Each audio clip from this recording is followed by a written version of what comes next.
इसके बारे में तुमको कुछ पता है? अगर पता है तो बताना। मेरे एक मित्र का मैसेज आया, उस मैसेज के साथ 2 रील था।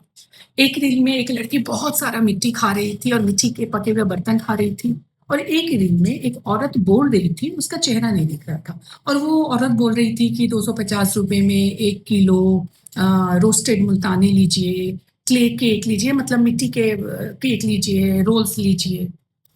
ये देखकर मैंने अपने फ्रेंड को फ़ोन किया कि हाँ, ये तो मुझे पता है कि लोग मिट्टी खाते हैं, लेकिन लोगों की इस कमी को व्यापार बना दिया है कुछ लोगों ने, ये मुझे नहीं पता था। फिर उसने पूछा क्यों खाते हैं मिट्टी लोग? तो मैं बोली ये शरीर में जब खून की कमी हो जाती है, आयरन की कमी हो जाती है, कैल्शियम की, इन चीज़ों की कमी होती है, तो लोग मिट्टी खाने लगते हैं। तो फिर उसने बोला कि क्या करना चाहिए? तो बोले भई उसको डॉक्टर के पास ले जाओ, कुछ ब्लड टेस्ट होगा और दवाई देंगे डॉक्टर, ठीक हो जाएगा। फिर उसने पूछा कि अगर कोई डॉक्टर के पास नहीं जाए और लगातार खाता रहे तो क्या होगा? तो बोले भई देखो, थोड़ा बहुत कोई खाता है तो कोई ठीक है, बहुत जल्दी कुछ नहीं होगा।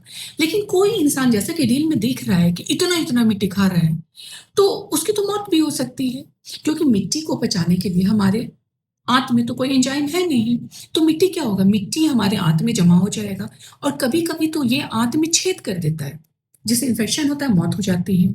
और मिट्टी में लीड, मर्क्यूरी, आर्सेनिक जैसे तत्व होते हैं, जो कि किडनी और लीवर को डैमेज कर देते हैं। और किसी-किसी मिट्टी में तो इतना ज़्यादा पोटेशियम होता है कि वो पोटेशियम वाला मिट्टी खाने से हमारे खून में पोटेशियम की मात्रा इतनी ज़्यादा बढ़ जाती है कि हार्ट अटैक तक हो जाता है। और एक बात तो सब जानते होंगे आप लोग कि मिट्टी में जीव जंतु के मल-मूत्र होते हैं, कीड़े-मकोड़ों के अंडे होते हैं, और उसको खाने खाने पे यानी कि हमारे पेट के अंदर वो कीड़े-मकोड़ों के अंडे, मल-मूत्र जा रहे हैं।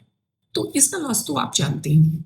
इसलिए अगर कोई आपका जानने वाला या आप मिट्टी खा रहे हैं तो इस रील को शेयर करिए और बताइए लोगों को कि अगर कोई मिट्टी खा रहा है तो वो डॉक्टर के पास जाए, कुछ ब्लड टेस्ट करवाइए और दवाइयाँ शुरू करें, उसकी ये आदत चली जाएगी और जान भी बच जाएगी।